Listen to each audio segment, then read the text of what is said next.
Bismillahirrahmanirrahim. Welcome to Medical Medics. Today the topic of our discussion is pentose phosphate pathway, या जिसको हम बोलते हैं HMP pathway. HMP pathway basically cytosol के अंदर हो रहा होता है. इसके दो फेजेस होते हैं. एक होता है इरिवर्सिबल ऑक्सीडेटिव फेज और एक होता है रिवर्सिबल शुगर फॉस्फेट की इंटर कन्वर्जन. तो स्टार्ट करते हैं. एक ग्लूकोज का मेटाबॉलिज्म हमने पढ़ा है ग्लाइकोलिसिस. इसके अंदर भी हम ग्लूकोज से ही शुरू करेंगे. तो ग्लूकोज ट्रांसपोर्टर GLUT2 के थ्रू आ जाता है इनटू द सेल. ये हमारे पास पूरा सेल है. ग्लूकोज आ गया इनटू द सेल.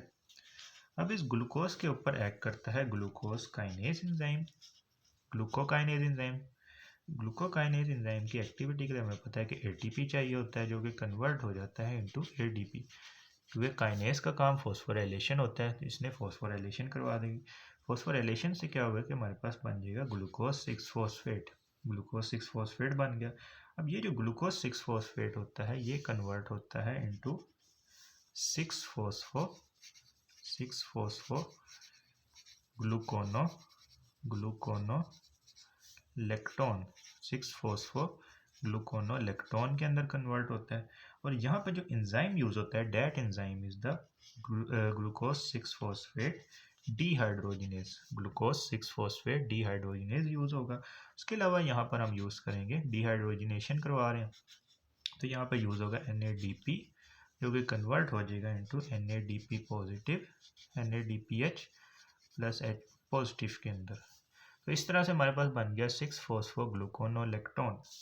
अब ये 6 फॉस्फोग्लूकोनोलेक्टोन के ऊपर एक्ट करेगा हाइड्रोलेज एंजाइम. हाइड्रोलेज एंजाइम जब इसके ऊपर एक्ट करेगा तो ये कन्वर्ट हो जाएगा इनटू 6 फॉस्फोग्लूकोनेट. 6 फॉस्फोग्लूकोनेट के अंदर ये कन्वर्ट हो जाएगा. 6 फॉस्फोग्लूकोनोलेक्टोन कन्वर्ट हो गया इनटू 6 फॉस्फोग्लूकोनेट. अब इसकी हमने दोबारा से डिहाइड्रोजिनेशन करवा देनी है. दोबारा से जब हम इसकी डिहाइड्रोजिनेशन करवाएंगे तो हमारे पास जो प्रोडक्ट बनेगा that product is the ribulose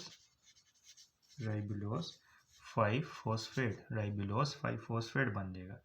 अब कैसे बनेगा कि हम इसके अंदर से कार्बन डाइऑक्साइड को रिमूव करवाएंगे और यहाँ पर हमने डिहाइड्रोजिनेशन करवानी है तो हम NADP पॉजिटिव यूज़ करेंगे जो कि कन्वर्ट हो जाएगा NADPH प्लस H पॉजिटिव के अंदर. और यहाँ पर जो एंजाइम यूज होगा डेट एंजाइम इज द 6 फॉस्फोग्लूकोनेट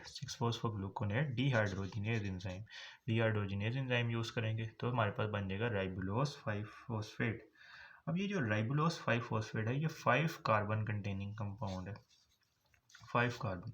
अब तक हम ग्लूकोज हमें पता है कि 6 कार्बन कंटेनिंग कंपाउंड था. 6 इधर भी 6 आ गया था और ये भी 6 कार्बन कंटेनिंग कंपाउंड होता है. ये भी 6 कार्बन कंटेनिंग कंपाउंड था. फिर हमने इसके अंदर से कार्बन डाइऑक्साइड को रिमूव किया था तो एक कार्बन निकल गया था जिसकी वजह से राइबुलोज 5 फॉस्फेट की फॉर्मेशन हो गई थी. अब ये जो राइबुलोज 5 फॉस्फेट है इसके ऊपर दो तरह के एंजाइम एक्ट करेंगे. दो तरह के कौन कौन से एंजाइम एक्ट करेंगे? अगर इसके ऊपर आइसोमरेज एक्ट करेगा अगर इसके ऊपर एक्ट करेगा तो ये कन्वर्ट हो जाएगा राइबोज 5 फॉस्फेट के अंदर. और अगर इसके ऊपर एपीमरेज एक्ट करेगा तो ये कन्वर्ट हो जाएगा इनटू ज़ाइलुलोज 5 फॉस्फेट के अंदर. अगर इस पे आइसोमरेज एक्ट किया तो ये राइबोज 5 फॉस्फेट के अंदर कन्वर्ट हो गया. अगर एपीमरेज एक्ट किया तो ज़ाइलुलोज 5 फॉस्फेट के अंदर कन्वर्ट हो जाएगा. अब कुछ हमारे पास ना दो तरह के एंजाइम आएंगे. कौन कौन से दो तरह के एंजाइम आएंगे? एक आएगा ट्रांसकीटोलेजिस और ट्रांसएल्डोलेजिस. जो ट्रांसकीटोलेजिस होंगे ना, कौन से दो तरह के एंजाइम आएंगे? ट्रांसकीटोलेजिस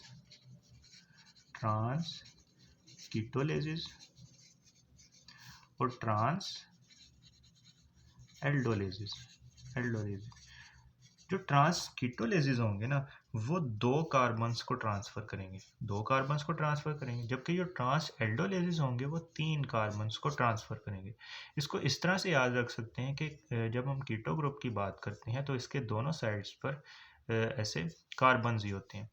जबकि जब हम एल्डो ग्रुप की बात करते हैं तो एल्डो इसका मतलब जब कीटो नहीं होगा तो एल्डो होगा, तो 3 कार्बन इसके केस के अंदर आएंगे और 2 कार्बन्स, क्योंकि कीटो ग्रुप में दोनों साइड पे दोनों कार्बन्स होते हैं, तो 2 कार्बन्स के ट्रांसफ़र के लिए ट्रांस कीटोलेज यूज़ करेंगे और 3 कार्बन के ट्रांसफ़र के लिए ट्रांस एल्डोलेज यूज़ करेंगे।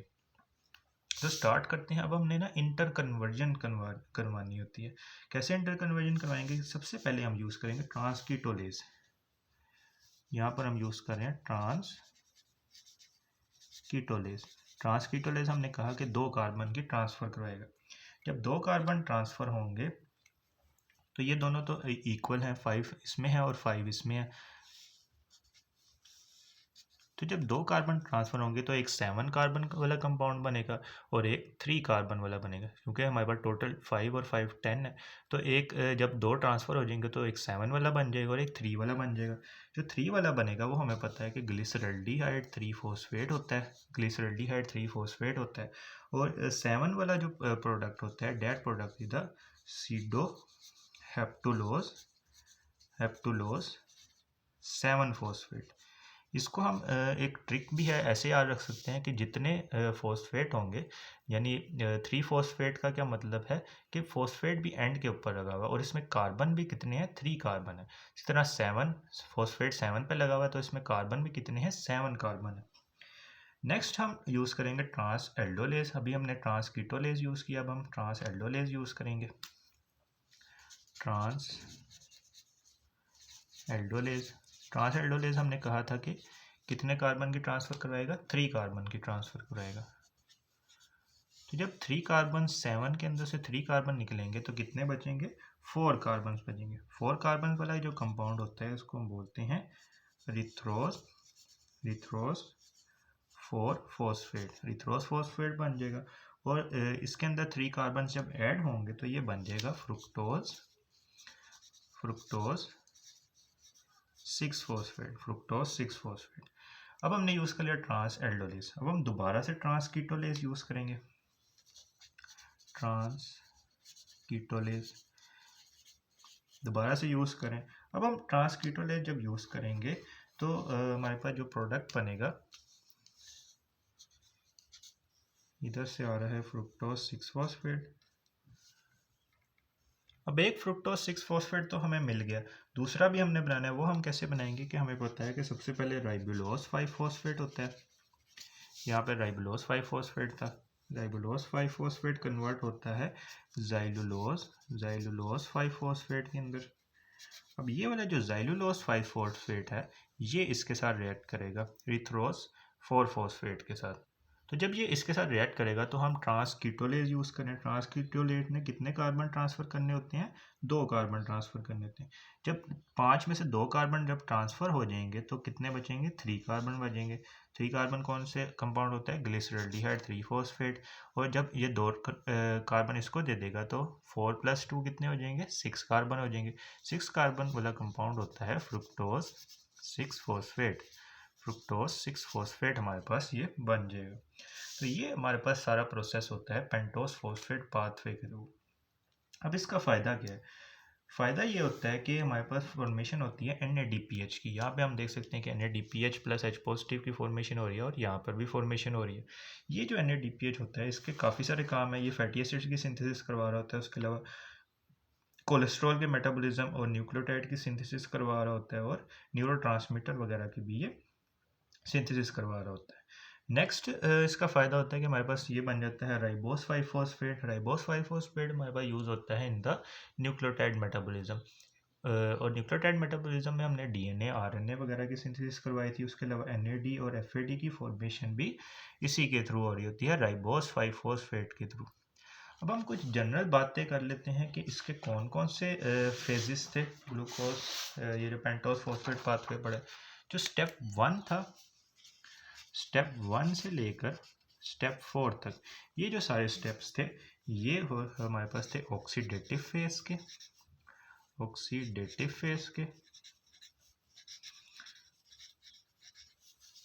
और इन चारों स्टेप्स के अंदर ही हमारे पास किन चीज़ों की फॉर्मेशन हो रही थी? NADPH की भी फॉर्मेशन हो रही थी और राइबोस 5 फॉस्फेट की भी फॉर्मेशन हो रही थी।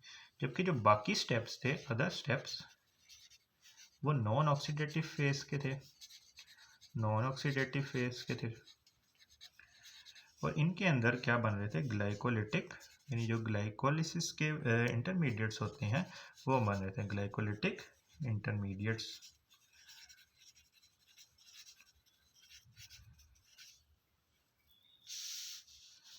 तो ये इसके चार स्टेप कौन कौन से थे। पहला स्टेप था ये वाला, दूसरा स्टेप था ये वाला हाइड्रोलेज वाला, तीसरा स्टेप था ये वाला, और चौथा स्टेप था ये वाला।